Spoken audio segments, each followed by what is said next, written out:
Overwatch 2 leaks and Diablo 4 leaks. What is a leak? You know what a leak is. Why would you ask that question? A leak is when a game company has information get out and into the webs that it did not expect, that it did not want to get out. Here, Blizzard is suffering from exactly that. This information coming straight after the news of controversy that's been going on with Blizzard that I mentioned before with Ubisoft's news story. Blizzard has had a bunch of issues these last couple weeks with their own community, with China, with the government of our country, everything. Like, there have been so many issues going on because of this controversy with Blitzchung, the streamer of Hearthstone, who won their tournament and who got onto the broadcast and started talking about Taiwan. It's a whole thing. Happened a couple weeks ago. Here, now, the same company is having these leaks go on of their own games. And these are follow-ups to massive franchises, so these are always going to be big headlines. But these particular titles are coming in the wake of the controversy. See, what happened was, and I kind of explained it poorly, but let me break it down a little bit better.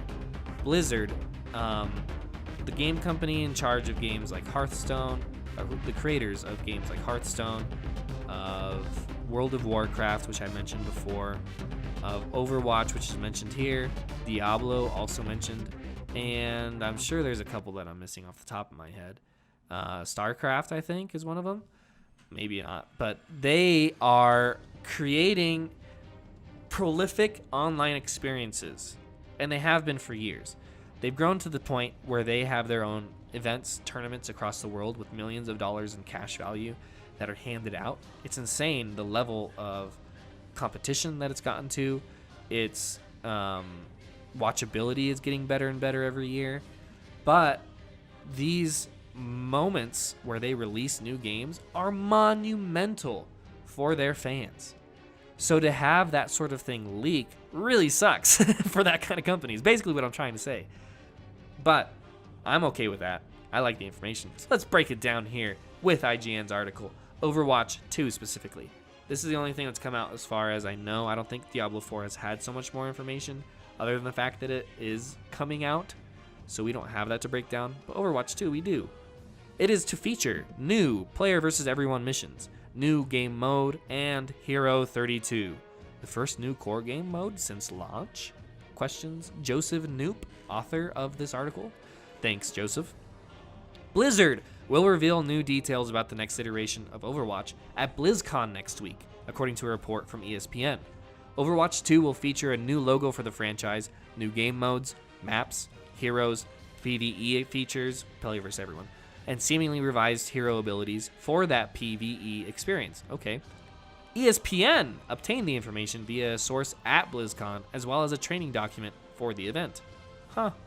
The new logo sports the same circular design as the original Overwatch logo, with an orange 2 added to its right side. And they have a picture of it here on the article. Give them a click. Hey, all of these articles I will be linking in the description below. Click that link.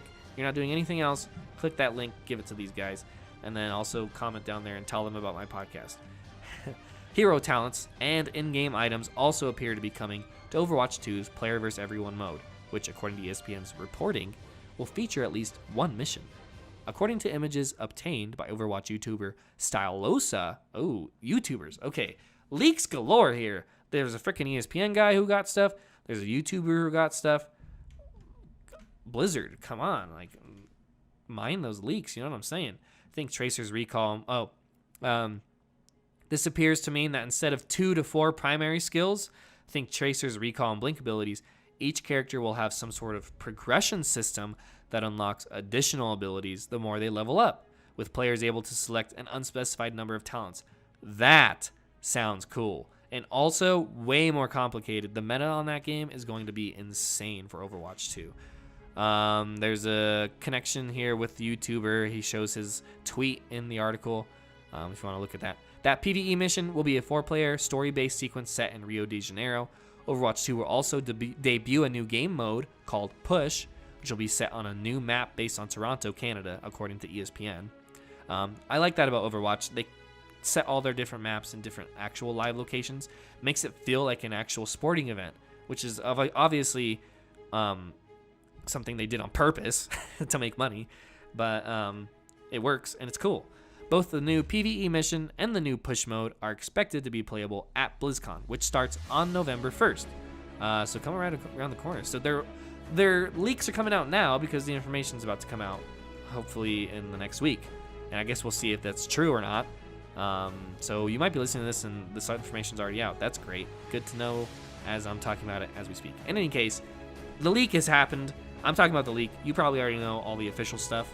Let's go through the leak some more. Both the new PvE mission and the new push mode are expected. I already said that. The training document also contains information about Echo, the 32nd hero in Overwatch. According to ESPN, Echo is referenced by artwork in the training document and is expected to be announced at BlizzCon as well.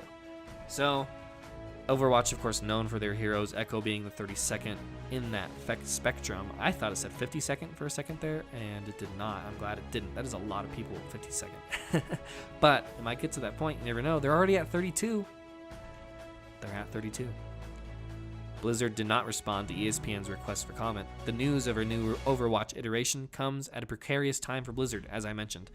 And this might be a good little summary, actually. Thanks, IGN. The company has been swiftly and widely criticized for its decision to ban a champion Hearthstone player for pro-Hong Kong comments, along with the 2 shoutcasters who were part of the interview. And that was the issue. They basically placed a ban on people, and people are making an outcry because it's considered free speech to talk on something like that. And just because it was against China was the reason that they blocked the person. So also not looking good for Blizzard. In the weeks since the controversy began to boil, this back to the article, Blizzard has gone so far as to reduce the pro players ban to 6 months, but the company's relationship with China will almost certainly play a factor in fan reactions at this year's BlizzCon.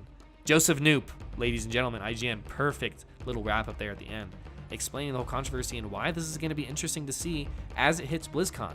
So this is going into their big event. They have all this information coming out.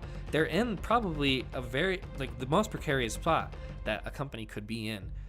And it's their own dang fault. What does this mean with the Blizzard controversy? I think that this means mayhem. If you look at the story with Ubisoft, we can see a company who's handled the situation correctly. There was an issue. They made a mistake, and they owned up to it. They outlined why they did it, what happened there, and then why they're going to change it going forward and what they're going to do. Blizzard did none of that with their controversy. They pulled back on what they had done, but they kept sticking by what they had said. They were like, we did it for this reason. But he still participated in it, though, so we'll give him the trophy, basically. But they're still suspending him. The Shoutcasters, I don't think, had anything happen to change what was going on with them. And no change happened within the company, other than the fact that they tried to address it because it had hit national news. But otherwise, moot. And that's an issue on my end as a consumer, seeing a company whose games I love. I do love their games, and it's a hard thing to kind of parse out sometimes. It's gonna be a question of how much do I really support someone who's taking steps like this on a global scale and shutting down free speech on a global scale. I don't understand why the company even feels like they should be taking those steps and where they think the authority is on them in the first place. And yet here they are, and they're not even admitting that those sorts of things are dumb. They're not admitting it, and that's my problem with Blizzard. In any case, and there's my freaking phrase, the games coming out, Overwatch 2 and Diablo 4, I'm sure are going to be super awesome. I don't know if I'm going to play them because of what Blizzard's going on and doing with their company decisions. So that'll be up to you guys. But I'll definitely keep up with the news, and I'll let you know what goes on with it next week.